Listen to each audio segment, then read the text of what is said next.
Hey guys, so I've had this little button maker for a couple months now, but I finally figured out, well, I was given help figuring out Photoshop, and I'm finally able to make my own buttons.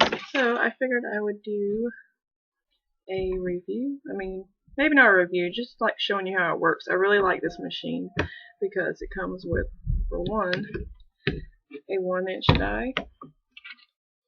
This is part of it. And it comes with a 2 1/4, which you just stick down. This is one of the, I think this is probably the most standard size buttons that people like. And then finally, it also came with a massive 3-inch. Yeah, it's pretty. I haven't made any button designs for this one just yet, but I will still show you how it works. Okay. And along with this setup, they also sent me a 1-inch die cutter. And just spin it around. The 2 1/4-inch die cutter, and the massive. I don't know why this 3-inch button just looks so huge, but it does to me. This is a 3-inch cutter. Okay, I won't like display the cutting because I'm sure everybody knows how it works. But if you want me to, just, leave a comment down below and ask for it. Okay, so we're going to do a 1-inch button first. You just see the hole in this pin. Just stick it right on.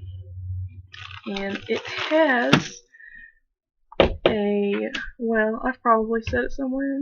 Now I can't find it.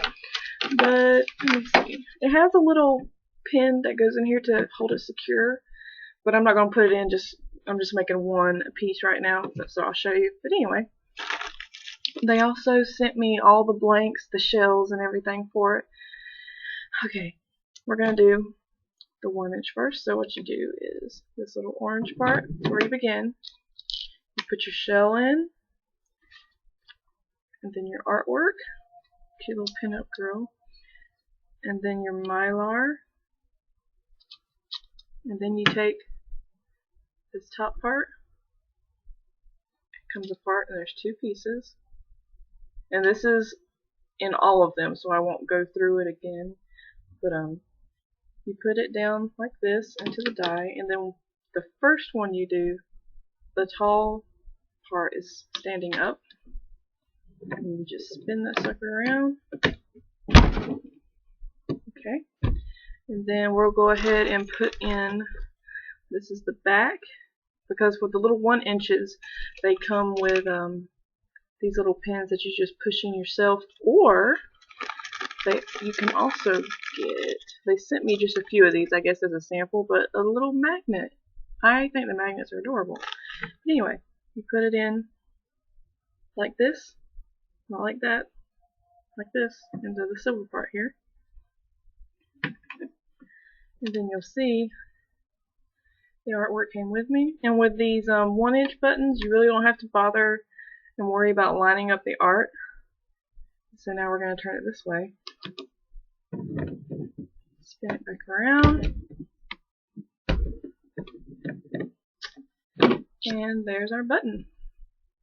Now we can put in a pen or a magnet, wherever I set that thing. Okay. Oops. Now let's do a 2 1/4 or 2.25 inch button. Go. Again, it comes with this, and with this machine, I don't know why, but for some reason they send you this little ring that you have to put down into the silver die in order for it to work. And they sent me 3 of them, I guess, in case something happened to the others. But this is the only die where you have to have this little ring. Okay, so I'm going to start by putting a shell into the orange die. Okay, and then we're going to use one of these. This was just like a very, very first design I did, so it's not a good design. This is just for me showing you, and a little friend of mine actually wants one so she can wear it to school. But it's just my address and my phone number, all my stuff. You lay it right in there on top of the shell, and I've discovered that the cutter they sent me for this size does not cut it absolutely perfect, but like you see how it's, yeah, but it doesn't matter, especially if I'm not putting words around the side of it. It still does it just fine. I'm sure that's probably a user error and not their fault, but it works for me, and that's all that really matters. So again, we're putting this in like this, and this top part up first. Hopefully I pressed hard enough and it works the first time. You don't really have to press too hard with this machine though. Okay, and then we're going to put a pin back in the silver die, and now this one and the 3-inch, you have to line up your pin backs and design perfect. So you see my art's in there and the pin back is lined up this way, so I am going to line my art up, and then this goes in like this, spin it back around, give it a good press, there you go, 2 1/4 or a 2.25 button. I love it. Anyway, let's go on to the 3-inch. Now I have not done a 3-inch button just yet, and so then I'm just going to cut out a piece of scrapbook paper for this large one. Let me see.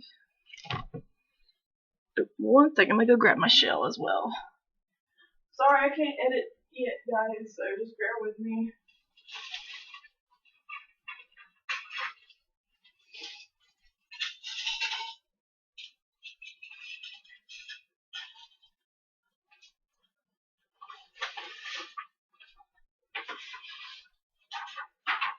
Okay, so obviously an ideal design for a button is one you've printed out and you're happy with and you have plans to sell, but I do think these will sell well in my town because it's like a southern kind of town. So I'm going to put the shell in, it's 3-inch, and I'm going to cut out a 3-inch circle of this camo.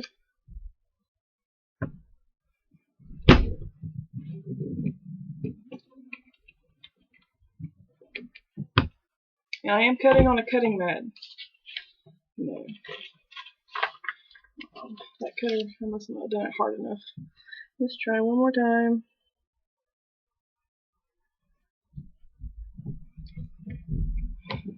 That's the only thing I've got about these cutters is if you don't press hard enough, it's not going to cut. And I haven't used this one yet, so maybe it's not like primed. I don't know.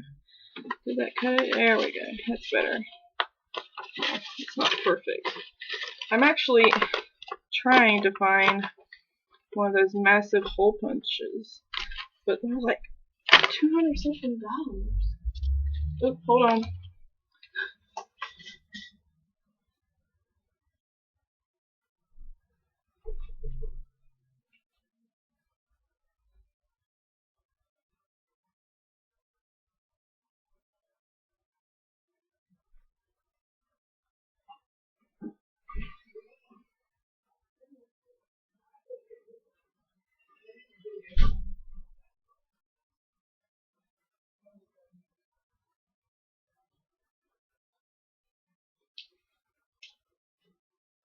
Sorry guys, my mom came in. I guess she's not going to come back here. She doesn't want to risk it on camera, I guess. Okay. So anyway, so we got our shell in, and we put in the design. You see, I haven't even opened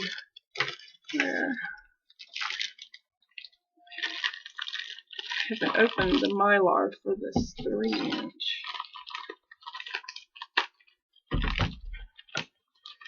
And this is okay. I don't mind doing this for the sake of the video. Okay, take the Mylar, put the Mylar down. Same process as the other ones. Ooh, that's the wrong one.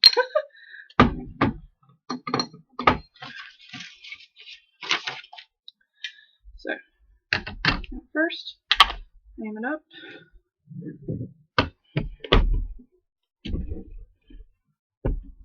That, then pin back side, line it all up good. See my art came with it. Again, it says since this doesn't have a top, I'm not going to worry about lining it up. Put it down, spin it back around, give it a good press, and there you go. I'm sorry about all the pauses and stuff in this video. Hopefully I'll figure out the editing software soon. Thanks for watching, guys. Have a good day.